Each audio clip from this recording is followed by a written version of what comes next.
Hello, my name is Milton Jones, and welcome to the Sarah O'Connell Show. Oh, I'm Ed Byrne, and welcome to the Sarah O'Connell Show. That was even better than Ed Byrne did it. I can do other names as well. This is fantastic. Hello, I'm Sarah O'Connell, and welcome to the Ed Byrne Show. Exciting. Welcome to the Sarah O'Connell Show. Milton Jones, welcome to the Sarah O'Connell Show. How are you today? I'm fine. I haven't done a gig for a while, so I'm trying to slot in some new jokes. Always too many jokes. Why did I start with one-liners?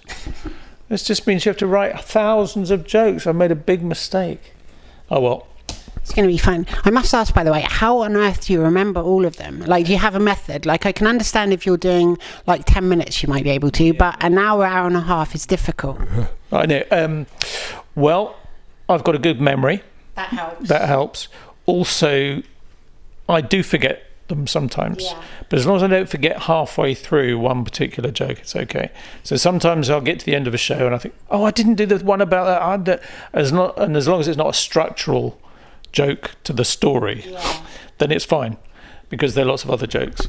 The hardest thing is, because I do a sort of narrative thing with the story, there are a couple of junctions that are very similar, and a couple of jokes that have the same beginning, and if I go into the wrong joke, you can have a very short show, because it's suddenly that's the end of that. And also, obviously, with running jokes, you want to make sure you set up the runner before you do the joke after. And occasionally that happens, but these are the points of trying out stuff like this in the middle of nowhere. Absolutely. With respect to Winchester. We're in Winchester, yeah. Have you come here as another attempt to Winchester, or? Yes, that would be a weird raffle, wouldn't it? If you won Chester. What would you do with it? Well, yeah. Would you actually have Winchester, or would you have Chester? You'd have Chester, wouldn't you? Yeah. You'd have to win Chester, I think. Yeah. In which case, quite a nice place. Yeah. It's sort of up north, though. It's true. So you'd move it. I think you'd have to post it somewhere. Sort of near the water, so you could sort of drag it to somewhere. You could get a barge and pull it round. You could, yeah. But then why stop there? And you could move. But your arms would be tired. Yeah, well, no, I'd get someone else to do it. I get my tour manager to do it. I'm not doing it, obviously. Now, you started off wanting to be an actor, I understand. Yeah. What compelled you towards comedy? No one else wanted me to be an actor. Oh. So I wasn't really working. So the thing about stand-up is you can get up and do it. Yeah. And if you're prepared to go through the emotional bludgeoning of failing, then it's fine. And gradually that began to take off. And actually, interestingly, or maybe not, it wasn't until I thought of myself as playing a character. Yeah. And sort of combining the two, the acting and the stand-up, that it began to work. Right. And also having the hair and the shirts, helped me believe that I was one person off stage, one person on stage. So were you kind of bold and topless to start with? No, I wasn't just topless. Bottomless? Well, no, there was a... And you had more crisps than you had a bottom? Yes, crisps are always dangerous, aren't they? Yeah, they can be. Can be, yes. So you didn't necessarily have your on-stage persona to start with, and you sort of found your groove, I guess, when you developed it. All doing different things, playing with hats, costumes, voices, and I always had lots of little jokes. Yeah. I was always quite scared when I started, so I ended up having to get to the joke as quickly as possible. So that's how I ended up with one-liners. Right. So lots of little jokes, and then you become known for that, and then you're stuck. So that's how it all evolves. And also, I've got a short attention span. I get bored by long stories. So I prefer lots of short ones. And that's what I do. So now each one line has to be about 3 lines long. Yeah. And depending on the size of print. But that's what I'm aiming at. I'm trying to get it down to the lowest form of words. Yeah. I mean, the least number of words, not the lowest form. That sounds bad. But yeah. Small is what I'm after, basically. Absolutely. Yeah. Now, because I've watched a lot of your shows, and I've seen you live a few times as well. Yeah. And I've come back for another one, so that's good. Oh, that's amazing. Well, thank you. You're very welcome, and thank you also. One thing I must say, your hit rate, the amount of times you're laughing in just 1 minute is so much. Like, it's almost, you're like a machine gun of comedy. Well, thank you very much. I mean, it depends who you talk to. I always seem to find someone... Well, some of the people aren't funny at all, but you, I mean... Well, no, some of the people in the audience that I see, There's always one who's just looking around at everyone else, going, "What have I?" And I always seem to catch that person's eye. And sorry, mate, I don't get it either. But anyway. And also what happens with my jokes is people don't always get them immediately. And so there's always someone about 10 seconds behind, at least. I think, oh, you'll even hear people go, oh, as they suddenly go, there's the fuse suddenly explodes. And I try and keep everyone up to speed. And also there are certain tester jokes that me and my tour manager, when we go around, say, well, if they don't get that, they're not going to get the rest of this, are they? So, depending on where you are, you go, oh dear, they loved that. So that's a really simple joke. So keep it, talk slowly tonight. Yeah. So. Yeah. See, I try not to laugh too much just so it doesn't wrinkle my moneymaker. It's my main concern. Okay, but inwardly, I'm almost imploding at... Glad to hear it. It's easy to say. I have a lot of imploding audiences. People laughing on the inside. I suppose if someone gets the jokes on a delay, they'll stand up to applaud you once everyone's gone. And depending how long the delay is, yes. Or they might be on their way home, which would be awkward. So kind of it's like a time delayed bomb that goes off. Yes. No, I have had people write to me and go, I've just got that joke, and good, thanks for that. It's like, you're still in the audience, you didn't need to write to me. Quite. I've gone. So yes, different for different people. Absolutely. Now, you're also a multi-award winning comedian, of course. You won the Perrier Award in 1996, I believe. Where do you keep them? Oh, well, I've just moved house, so they're in a box at the moment. Okay. In your new house, or are they in the old? In the new house. I didn't leave them behind. That would have been strange. Keep these. Surprise. Yes. So technically, I won Best Newcomer in '96. You did. And then I was nominated in '97. So I haven't won the Perrier Award. Not that the Perrier Award exists now. No, it's true. It's disappeared. It keeps changing its name. It's not as well known now, I don't think. Yeah. I'm trying to raise its profile again. Yes, we should bring back the Perrier, definitely. We should. Do you have to keep it in the fridge, or what happens? No, but I actually kept a bottle until I realised it was quite dangerous, because there was a ribbon thing round an actual Perrier thing. And my mum kept it for years until it nearly exploded, and we had to get rid of it. And actually, there was a point at which Perrier was slightly poisonous, wasn't there? Was that? Yeah, in the 90s. They found a chemical in it, and some people were poisoned, I think. So that was sort of a metaphor for certain types of comedy. It changed soon afterwards, the sponsorship. But that makes sense. Yes. Now, some of the comedians I've spoken to speak almost with a degree of stress about corporate gigs. How do you approach them? Do you approach them? I do about one a month, probably. And corporate gigs can be great. Or they can be awful, and the stress of them is not knowing which way it's going to go until you take to the stage. And the person booking you always says, lovely crowd, great room, you're going to love it. And then it's really, really hard work. And then you come off and they say, yeah, I know, the comedian last year really struggled as well. You go, you liar, you just conned me into that. Anyway, I'm not complaining, because they usually pay well. But say a few years ago, I was at the Cardiff Retail Awards, and just before I went on, they said, they don't speak English, yeah? So I did half an hour to the sound man laughing and 400 people just staring at me. They were all sort of people, immigrants mainly, that own shops, and they didn't speak English as their first language. And it was awful. I don't either, to be fair. I just don't have a first language. Thank you for sending your translator. You're welcome. Yes. So corporates are good when you finish them, but rarely good at the time. And also they tend to want to laugh at each other in the room. Jokes about Dave and his shoes or whatever. Or they'll come up to you before and say, oh, mention the hat that Steve's wearing. And no one can see Steve. And if you mention the hat, 3 people will laugh and you lose everyone else. So there are a lot of things you've got to get right. And also award ceremonies, that's the other thing you get to do. But as soon as someone's award is gone, they've won or lost, they don't care about the rest of it. So they start talking, and these are the things that are difficult. But, how bad can it be for half an hour? So. It's very true. Yeah, so it's usually fine. You did a pilot for Channel 4 called House of Rooms some time ago. It's quite hard developing pilots, isn't it? Like it's a long drawn out process. Are you sort of considering others at this point? I've sort of lost a bit of faith in the process, to be honest, in that that pilot didn't go anywhere for some reason, even though a lot of people liked it. And it, as you say, it takes several years to develop, and then it feels like there's more at play than just whether it's good or not.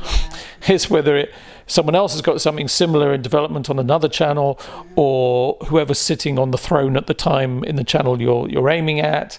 And even just the casting of it, we'd say, oh, can we have this person because they're really funny? And they go, no, that's not a Channel 4 face.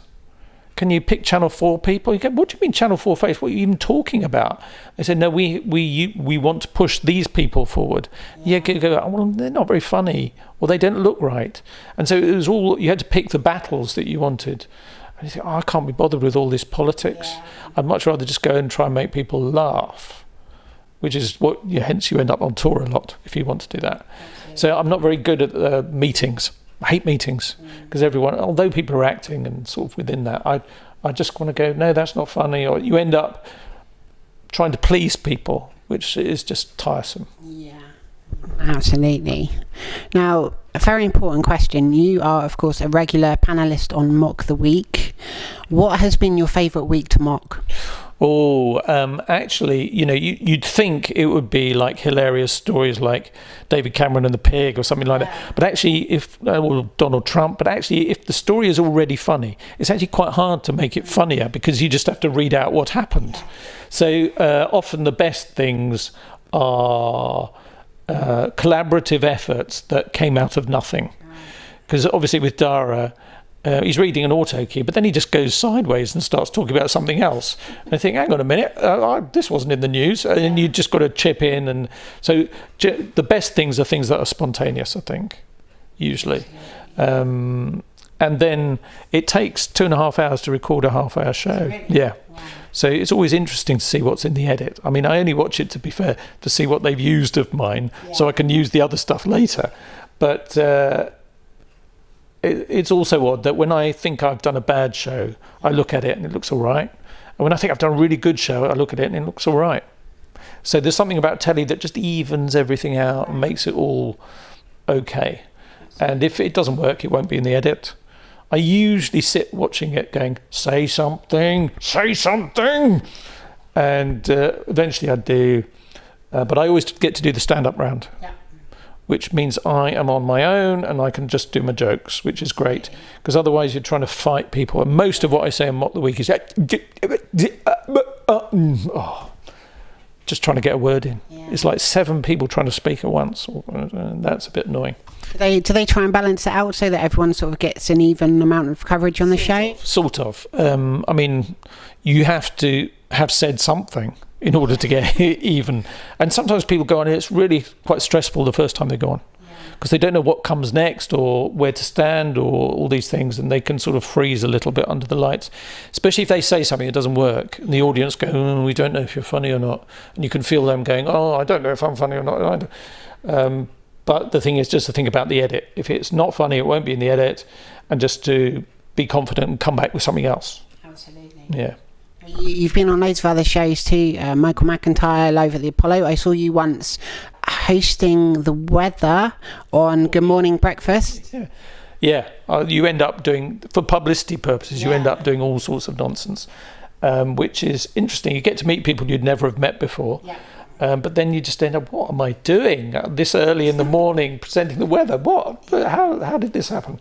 And also, it's also the hardest thing to do is breakfast news. Because I didn't realise, but the studio, it's just 2 people talking on a sofa. You can't even see the cameramen because it's all motorised. It's like this.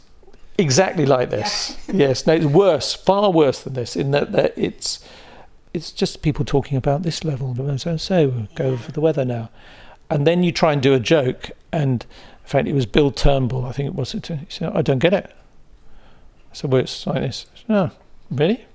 Oh. Sport now." Oh, great, this is going to sell my tour, isn't it? Yeah. And then I did one with Piers Morgan as well, and he was as delightful as you'd expect.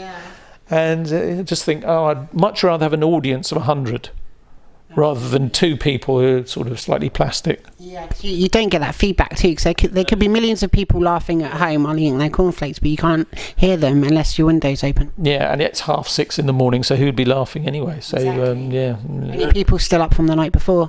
Yes, that's happened to me a few times actually. I've done early morning stuff, and people say, "Oh, yeah, so you were up early." No, I was just going to bed. Yeah. Are there any shows that you'd love to do that you sort of see on TV that you'd like to be a part of? Actually, I did Blue Peter last year. Did you? I did, yeah. I just went up and they got people to send in subjects for jokes, and then I did a little recording of that. So that was quite iconic. It's like, oh, I'm Blue Peter. Yeah. But otherwise, I would like to go back to the acting type thing, and just do cameos in a classic Dickens or, I don't know, Murder, She Wrote, or it's just something. It doesn't have to be a big part, but just something like that. But obviously there are lots of good actors who are unemployed, so why should they have me? But I'd love to get the chance to do something slightly different.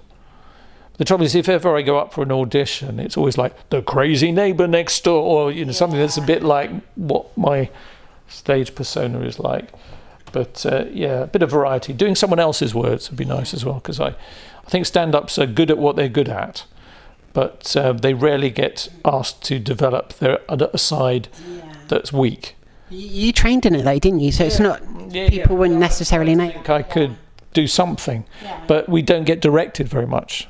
So we are our own directors a lot of the time. So if you have a director, they might say, "Can you try doing it another way?" I go, "Oh, right." And then you'd end up going into a country that you weren't used to. So that would be interesting. But I'd probably get bored quite quickly. There's actors like Robin Williams was known for comedy, but then he did very serious films like Good Will Hunting, amazing stuff. And even Adam Sandler's done some serious films. He has, yes. I think some of them were supposed to be comedies, but they... Yeah. But if you are a successful comedian, you're used to selling stuff, acting, selling jokes, and you also should have a good sense of where the joke is. So, yes, I think a lot of comedians could be film actors. It's just getting the right part at the right time. That's what it's all about. I must ask you, how many grandfathers have you got? Well, none anymore. Have you ever counted in one show? Yes, it's probably only between 30 and 40, I think. Yeah. The traditional amount. Yes, the traditional amount, yes.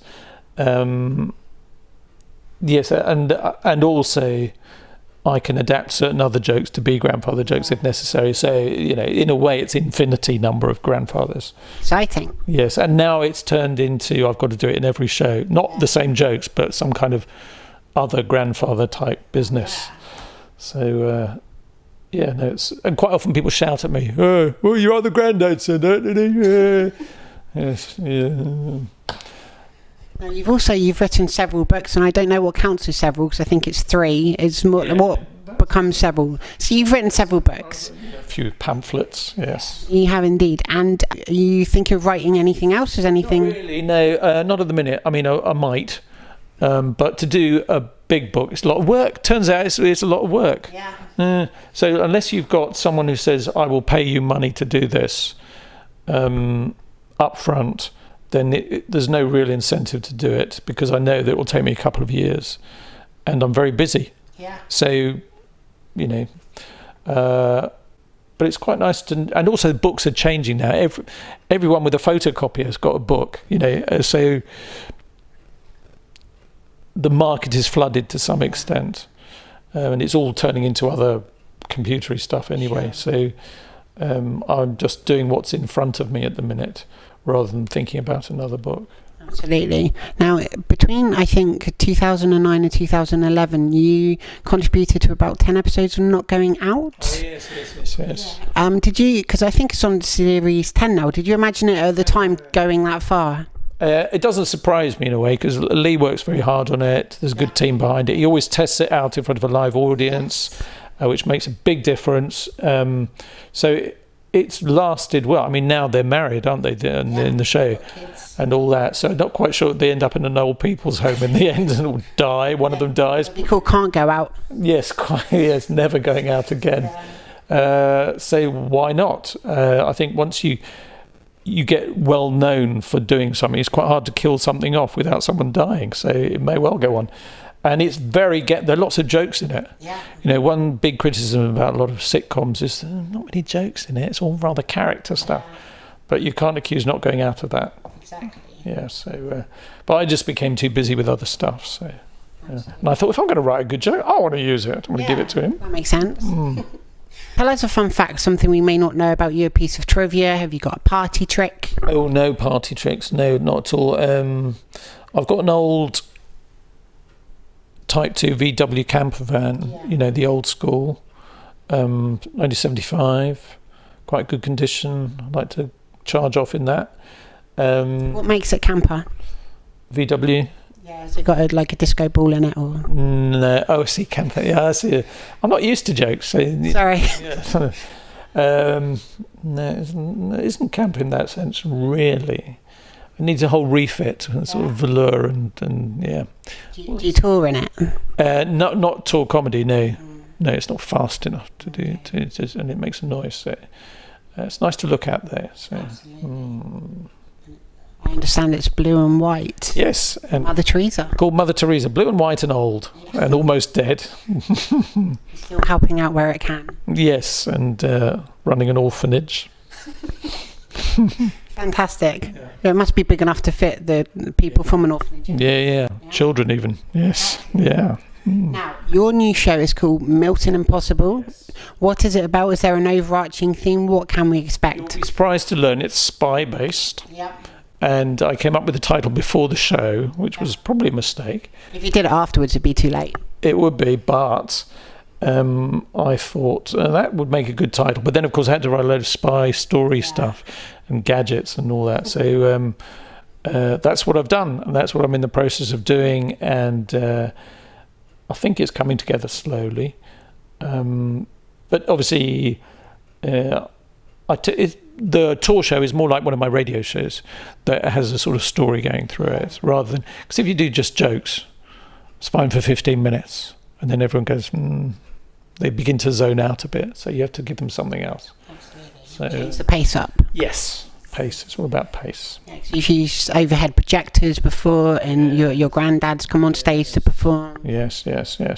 So I'm not quite sure what I'm going to do in the first half yet, but and they're flags as well. Flags is another thing I'm using. Oh, really? Yes, and pictures, and we've gone a bit more technical. It was low tech, as you say, with overhead projector, but now it's like a proper projector with proper slides. That was fun though, because you were manually making something. Yeah, and then I went to Hong Kong to do the Hong Kong Comedy Festival and said, "Can you get me an overhead projector?" And of course, no one had one because they're all so high tech, and so they ended up having a live camera onto actual pictures instead. It was like they had to make up an overhead projector out of technical things. Yeah. So, but I always think low tech is funnier than high tech. Yeah. Just a hat is funnier than a full costume, and I'm not spending loads of time and effort doing it. So it's all about the idea. That's what I think. Yeah. It's very true. Now, what have you got coming up? Of course, you're touring. What have you got coming up the rest of the year and into 2020? I've got to do a radio series for Radio 4 before Christmas. Okay. So we haven't really started that at all. So that will be most of what I'm doing before Christmas. And then Mock the Week starts again at the end of October, November. Can't remember. It's around then. And then some other little bits and pieces, but not much. With the radio will take most of the effort now. Yeah. But in theory, you could write it before, but it's such a lot of work. It's best to do it all in one blast, get it out of the way. So I need to get my head around that, really. But it's the 13th show we've done. Oh, wow. So each time I think, that would be... No, we've done that. No, we did that. So it's like 72 episodes already. So it's a lot of stuff, yeah. And keeping in mind what you've already done as well the entire time, plus your tours. Yeah, and we've done it over 20 years as well, so it's like a lot of stuff, yeah. Absolutely. And occasionally I meet someone and say, I grew up listening to you. What? How did that happen? But it's fun to do. I've listened to you, but you have yet to grow up. Yeah, no. Yes, no, some people stay the same. It's more fun. Yeah. I think so. Now, have you got any messages for people watching the Sarah O'Connell Show and your fans around the world? Yes. Good. Keep watching me and the Sarah O'Connell Show. That's the new name for it. Yes, I've changed the name of my show from Milton Impossible to the Sarah O'Connell Show. I'm not sure what my PR people are going to think. I think it's fine. Is it? Yeah, I emailed them. They're completely fine with that. I'll change the posters. Okay, well, we'll see how it goes for you. I'm sure it'll go very well for me. I have to go on tour now is the only thing, but... Should we just swap? Yeah. You do the Milton Impossible. And have a go at it. I'll do the Sarah O'Connell Show. Who are you interviewing next? I don't know. I was going to, retire after this one. In fact, I do know who I'm interviewing next. It might be Basil Brush. Really? I don't know. I'm interviewing a hand, apparently. Okay, yeah, that'd be interesting. Now, I'd quite like to meet Basil Brush, actually. Yeah, that will be... Yeah. Okay, you're on. Milton Jones, thank you so much for your time. It's been a pleasure talking to you. You're welcome. Nice to meet you. And you too. Thank you everybody watching at home. Be sure to share, subscribe, give this video a big thumbs up and leave lots of lovely comments. And I'll see you all again soon for another episode of the Sarah O'Connell Show. Bye. That's